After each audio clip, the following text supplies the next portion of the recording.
اور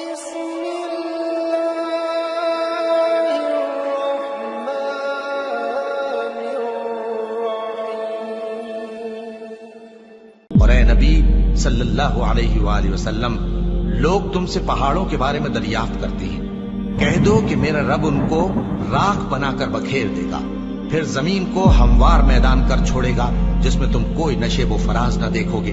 اس روز لوگ پکارنے والے کے پیچھے چلیں گے اور اس کی پیروی سے انحراف نہ کر سکیں گے، اور رحمان کے سامنے آوازیں پست ہو جائیں گی تو تم ایک ہلکی آواز کے سوا کوئی آواز نہ سنو گے۔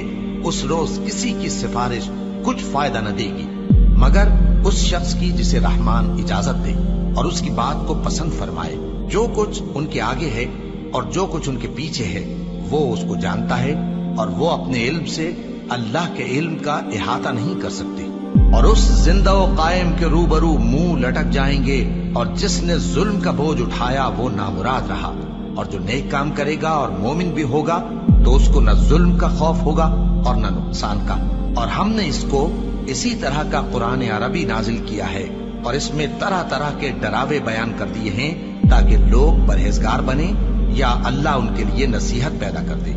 تو اللہ جو سچا بادشاہ ہے، عالی قدر ہے، اور قرآن کی وحی جو تمہاری طرف بھیجی جاتی ہے اس کے پورا ہونے سے پہلے قرآن کے پڑھنے میں جلدی نہ کیا کرو، اور دعا کرو کہ میرے پروردگار مجھے اور زیادہ علم دے۔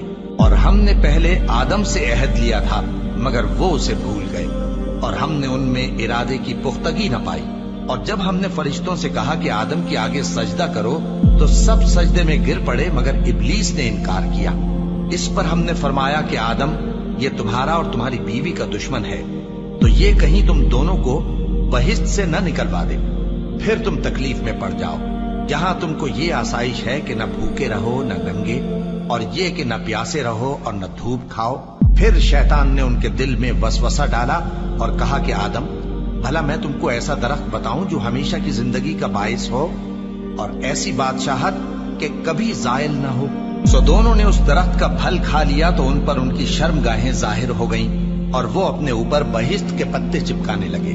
اور آدم نے اپنے پروردگار کے حکم کے خلاف کیا تو وہ اپنے مقصد سے بے راہ ہو گئے۔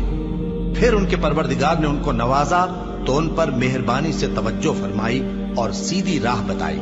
فرمایا کہ تم دونوں یہاں سے نیچے اتر جاؤ، تم میں بعض کے دشمن ہوں گے، پھر اگر میری طرف سے تمہارے پاس ہدایت آئے تو جو شخص میری ہدایت کی پیروی کرے گا وہ نہ گمراہ ہوگا اور نہ تکلیف میں پڑے گا، اور جو میری نصیحت سے منہ پھیرے گا اس کی زندگی تنگ ہو جائے گی، اور قیامت کو ہم اسے اندھا کر کے اٹھائیں گے۔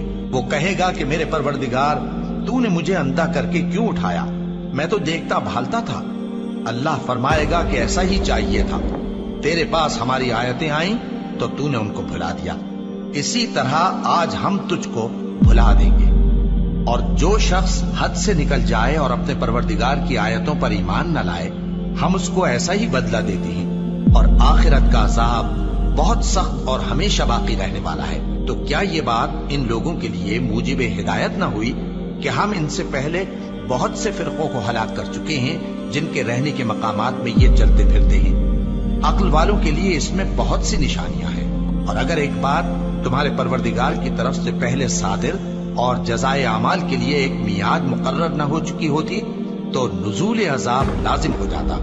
بس جو کچھ یہ بکواس کرتے ہیں اس پر صبر کرو، اور سورج کے نکلنے سے پہلے اور اس کے غروب ہونے سے پہلے اپنے پروردگار کی تسبیح و تحمید کیا کرو، اور رات کی کچھ گھڑیوں میں بھی اس کی تسبیح کیا کرو، اور دن کے مختلف اوقات یعنی دوپہر کے وقت بھی، تاکہ تم خوش ہو جاؤ۔ اور کئی طرح کے لوگوں کو جو ہم نے دنیا کی زندگی میں آرائش کی چیزوں سے نوازا ہے تاکہ ان کی آزمائش کریں، ان پر نگاہ نہ کرنا، اور تمہارے پروردگار کی عطا فرمائی ہوئی روزی بہت بہتر اور باقی رہنے والی ہے۔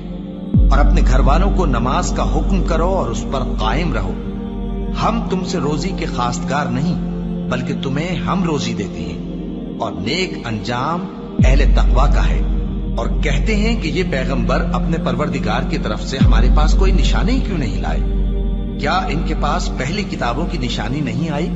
اور اگر ہم ان کو پیغمبر کے بھیجنے سے پیشتر کسی عذاب سے ہلاک کر دیتے تو یہ کہتے کہ اے ہمارے پروردگار، تو نے ہماری طرف کوئی پیغمبر کیوں نہ بھیجا کہ ہم ذلیل اور رسوا ہونے سے پہلے تیرے احکام کی پیروی کرتے۔